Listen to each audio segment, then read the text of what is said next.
So I know how to play the YouTube game. I'm okay at it and other people are much better than I am, but I'm making this video to prove a point to somebody. In order to make this video seem like a legitimate video, I'm gonna read randomly from my favorite public domain work, Lewis Carroll's Alice's Adventures in Wonderland. Enjoy! Alice was beginning to get very tired of sitting by her sister on the bank and of having nothing to do. Once or twice she had peeped into the book her sister was reading, but it had no pictures or conversations in it. And what's the use of a book, thought Alice, without pictures or conversation? So she was considering in her own mind, as well as she could, for the hot day made her feel very sleepy and stupid, whether the pleasure of making a daisy chain would be worth the trouble of getting up and picking the daisies when suddenly a white rabbit with pink eyes ran close by to her. There was nothing so very remarkable in that, nor did Alice think it was so very much out of the way to hear the rabbit say to itself, oh dear, I shall be late." When she thought it over afterwards, it occurred to her that she ought to have wondered at this, but at the time it seemed quite natural. But when the rabbit actually took a pocket watch out of its waistcoat pocket and looked at it and then hurried on, Alice started to her feet, for it flashed across her mind that she had never before seen a rabbit with either a waistcoat pocket or a watch to take out of it, and burning with curiosity, she ran across the field after it, fortunately was just in time to see it pop down a large rabbit hole under the hedge.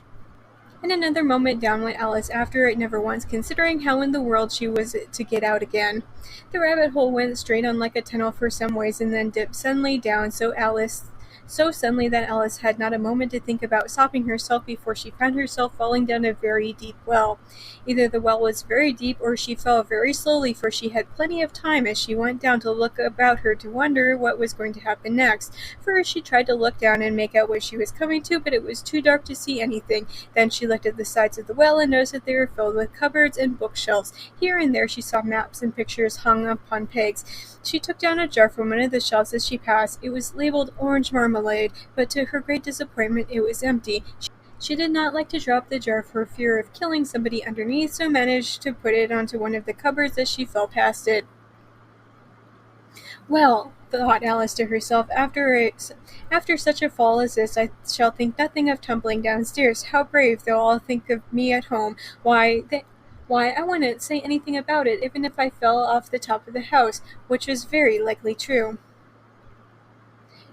Down, down, down, would the fall never come to an end? I wonder how many miles I've fallen by this time, she said aloud. I must be getting somewhere near the center of the earth. Let me see, that would be 400,000 miles down, I think, for you see Alice had learnt several things of this sort in her lessons in the schoolroom, and though this was not a very good opportunity for showing off her knowledge, as there was no one to listen to her, still it was good practice to say it over. Yes, that's about the right distance, but then I wonder what latitude and longitude I've got to. Alice had no idea what latitude was, or longitude either, but thought that they were nice grand words to say. Presently she began again. I wonder if I shall fall right through the earth. How funny it'll seem to come out among the people that walk with their heads downwards. The antipathies, I think. She was rather glad that there was no one listening this time, as it didn't sound at all the right word. But I shall have to ask them what the name of the country is. You know, please, ma'am, is this New Zealand or Australia? And she tried to curtsy as she spoke. Fancy curtsying as you're falling through the air.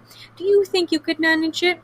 And what an ignorant little girl she'll think me for asking. No, it'll never do to ask. Perhaps I shall see it written up somewhere. Down, down, down. There was nothing else to do, so Alice soon began talking again. Dinah'll miss me very much tonight, I should think. Dinah was the cat. I hope they'll remember her saucer of milk at tea time. Dinah, my dear, I wish you were down here with me. There are no mice in the air, I'm afraid, but you could catch a bat, and that's very much like a mouse, you know. But do cats eat bats, I wonder? And here Alice began to get rather sleepy and went on saying to herself in a dreamy sort of way, Do cats eat bats? Do cats eat bats? And sometimes, do bats eat cats? For you see, as she couldn't answer either question, it didn't much matter which way she put it. She felt that she was dozing off and had just begun to dream that she was walking hand in hand with Dinah and saying to her very earnestly, Now, Dinah, tell me the truth. Do you ever eat a bat? When suddenly, thump, thump, down she came upon a heap of sticks and dry leaves, and the fall was over. Alice was not a bit hurt, and she jumped up onto her feet in a moment. She looked up, but it was all dark overhead Before her was another long passage, and the White Rabbit was still in sight, hurrying down it. There was not a moment to be lost. Away went Alice like the wind, and was just in time to hear it say as it turned to the corner, "Oh, my ears and whiskers, how late it's getting!" She was close behind it when she turned the corner, but the rabbit was no longer to be seen. She found herself in a long, low hall, which was lit up by a row of lamps hanging from the roof. There were doors all around the hall, but they were locked, and when Alice had been all the way down one side and up the other, trying every door, she walked sadly down the middle, wondering how she was ever going to get out again. Suddenly she came upon a little three-legged table, all made of solid glass. There was nothing on it except a tiny gold key, and Alice's first thought that it might belong to one of the doors in the hall. But alas, either the locks were too large or the key was too small, but at any rate it would not open any of them. However, on the second time round she came upon a low curtain she had not noticed before, and behind it was a little green door about 15 inches high. She tried the little golden key in the lock, and to her great delight it fitted. Alice opened the door and found that it led into a small passage not much larger than a rat hole. She knelt down and looked along the passage to the loveliest garden you ever saw. How she longed to get out of that dark hall and wander about amongst those beds of bright flowers and those cool fountains, but she could not even get her head through the doorway. Even if my head would go through, thought poor Alice, it would be of very little use without my shoulders. Oh, how I wish I could just shut up like a telescope. I think I could, if I only knew how to begin. For you see, so many out-of-the-way things had happened lately that Alice began to think that very few things indeed were really impossible. There seemed to be no use in waiting by the little door, so she went back to the table, half hoping she might find another key on it, or at any rate a book of rules for shutting people up like telescopes.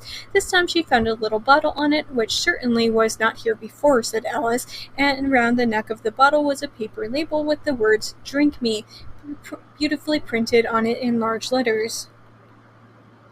It was all very well to say "drink me," but the wise little Alice was not going to do that in a hurry. "No, I'll look first," she said, "and see whether it's marked poison or not," for she had read several nice little histories about children who had got burnt and eaten up by wild beasts and other unpleasant things, all because they would not remember the simple rules their friends had taught them, such that a red-hot poker will burn you if you hold it too long, and that you can cut your finger very deeply with a knife. It usually bleeds, and she had never forgotten that if you drink much from a bottle marked poison, it is almost certain to disagree with you sooner or later. However, this bottle was not marked poison, so Alice ventured to taste it, and finding it very nice, it had in fact a sort of mixed flavor of cherry tart, custard, pineapple, roast turkey, toffee, and hot buttered toast, she very soon finished it off.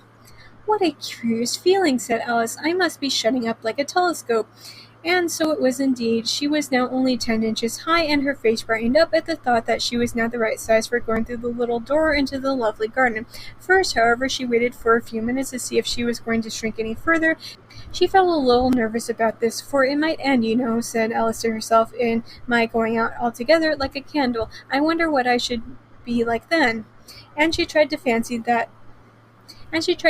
what the flame of a candle is like after the candle is blown out, for she could not remember ever having seen such a thing. After a while, finding that nothing more happened, she decided on going into the garden at once, but alas for poor Alice, when she got back to the door, she found that she had forgotten the little golden key, and when she went back to the table for it, she found she could not possibly reach it. She could see it quite plainly through the glass, and she tried her best to climb up onto one of the legs of the table, but it was too slippery, and when she tired herself out with trying, the poor little thing sat down and cried. "Come, there's no use in crying like that," Alice said to herself rather sharply. "I advise you to leave off this minute." She generally gave herself very good advice, although she very seldom followed it, and sometimes she scolded herself so severely as to bring tears to her eyes. And once she remembered trying to box her own ears for having cheated herself in a game of croquet she was playing against herself, for this curious child was very fond of pretending to be two people. But it's no use now, thought poor Alice, to pretend to be two people. Why, there's hardly enough of me left to make one respectable person. Soon her eye fell on a little glass box that lay Soon her eye fell on a little glass box that was lying under the table. She opened it and found in it a very small cake, on which the words "Eat me" were beautifully marked in currants. "Well, I'll eat it," said Alice, "and if it makes me grow larger, I can reach the key, and if it makes me grow smaller, I can creep under the door, so either way I'll get into the garden, and I don't care which happens." She ate a little bit and said anxiously to herself, "Which way? Which way?" holding her hand on the top of her head to feel which way it was growing, and she was quite surprised to find that she remained the same size. To be sure, this generally happens when one eats cake, but Alice had got so much into the way of expecting nothing but out of the way things to happen that it seemed quite dull and stupid for life to go on in the common way. So she set to work and very soon finished off the cake.